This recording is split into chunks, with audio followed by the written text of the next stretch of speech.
Good morning, it's Harvey Jackson. Today's the deadline for the tariff for China's in retaliation to the EV tariffs.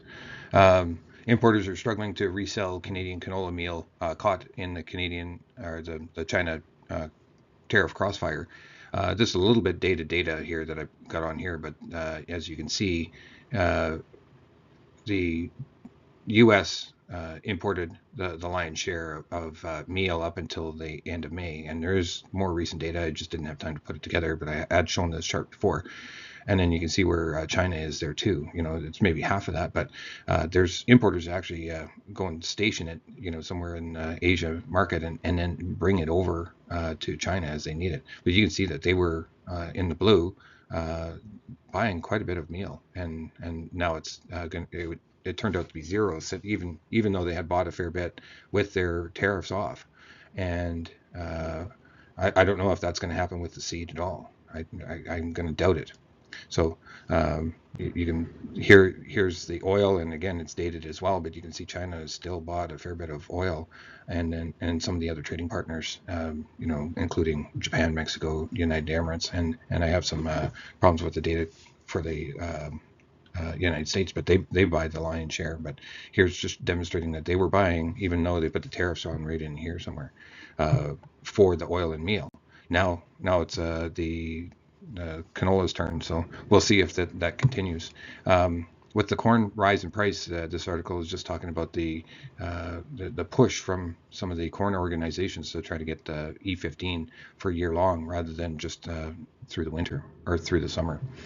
Here I'm showing a little bit of the weather problems that we've got in Manitoba, and I'm going to say it's not just localized to Manitoba, but here I am right in this area where we only got like 43 and 46% of normal rainfall, and under 100 millimeters of rain through so far in the growing season.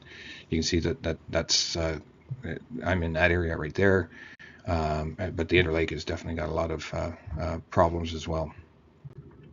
So accumulated rainfall just in the last 7 days. So that's added a lot of rainfall, and you can see that right where I live there kind of got missed again. And this dot should actually reach over into here, but anyway, it's you can see there's really only a few RMs that are really affected by no rainfall. Here's an article from Mitch Miller. He's just talking about the ending stocks of soybeans and how that's going to possibly impact the market here. And it's a good article, so go to DTN, of course, and have a look at that. You can see that. So just back into the weather, I'll try to get through this fairly quickly. Here, there's above normal 8 to 14 day temperature outlook. It's above normal in the west. Here's you can see what the active weather is doing, and I'm concentrating on Canada more than anywhere else, but you can see there's some showers rolling across over there. But you got some showers moving across Saskatchewan and Manitoba. Here's your heat warnings starting to come and show up here. Active weather for the next couple of days. You can see some systems coming in over the Pacific Northwest, and they're supposed to get quite a bit of rainfall over there. Using the Agriculture Environment Canada weather stuff, and you can see that there's some, again, still the Yellowhead corridor is drier, but since the last time I showed this map, there's been a fair bit that's been added to the moisture, soil moisture in that area. Now, I'm going to say one of my colleagues was talking about zombie crops, and I was up north of Yorkton in the Porcupine Plain area, and they're worried about sprouting. They got 3 inches of rainfall in the last week, and that is actually putting a lot of stress on the crop there, and decreasing quality pretty quickly. You see the change that we've seen. It was all dry. Now it's starting to get a little bit more moisture in there. Your 7 day, a lot of moisture got added over here. Let's have a look at what the canola market and others are doing. Canola is down $6 to $6.50. Rapeseed is down. Soybean oil is down 70.73 of a cent, and soybeans are down as well, 5 3/4 cents. And wheats are down 5 cents as well. Spring wheat is still holding on. So let's just have a look at it here. So we actually got one of those red candles, so the market's in that direction today, following soybeans, and I think there's still going to have to be some separation from canola to soybeans for the fact that this tariff is on today, and maybe we might be affecting soybean and soybean oil along with it. Here's your price differential between European canola and rapeseed, and it's right at $105 Canadian difference. And I don't want to say it because but I think there has to be a bigger difference for us to find other export markets. And Europe would still, they buy canola, even though they have a reasonably good sized crop. They still need to buy more, and the only way we get sales in there is when we get up into those ranges, higher ranges than where we are today. Soybean oil futures kind of chopping along sideways, a little bit down, but it's up against some of the moving averages and staying below them actually.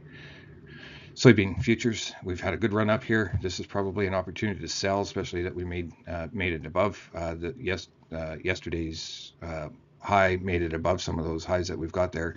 I think if anything, would be looking at some of my clients and see if they have soybeans that we should maybe look at pulling the trigger on a little bit for the fall if we can get some movement there. Soy meal futures still positive, but it's got a long ways to catch up here. Crude palm oil futures down a little bit, but nice saucer look here, and that's a pretty good sign. Canadian dollar basically just chopping away sideways here, but down a little wee bit today. US dollar index down, but this is the other pairing I'm watching, not just the Canadian, but the Brazilian real, especially for soys, and this is actually going to help increase the soy share that the U.S. might want to try to pick up, and as Brazilian farmers probably going to back away from sales when that pairing continues to drop there.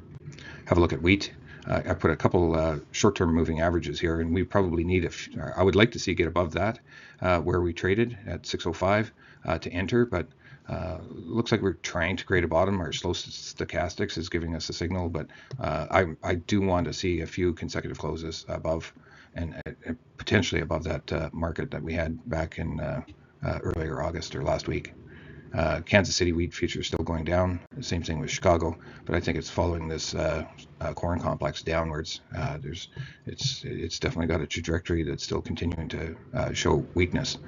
Live cattle, wow, it just keeps on going up. But we made some highs earlier on, but it doesn't seem to be showing a whole lot of signs of giving up here. Same with the feeder cattle. And the hogs are maybe trying to keep up its share as well. It's a decent value.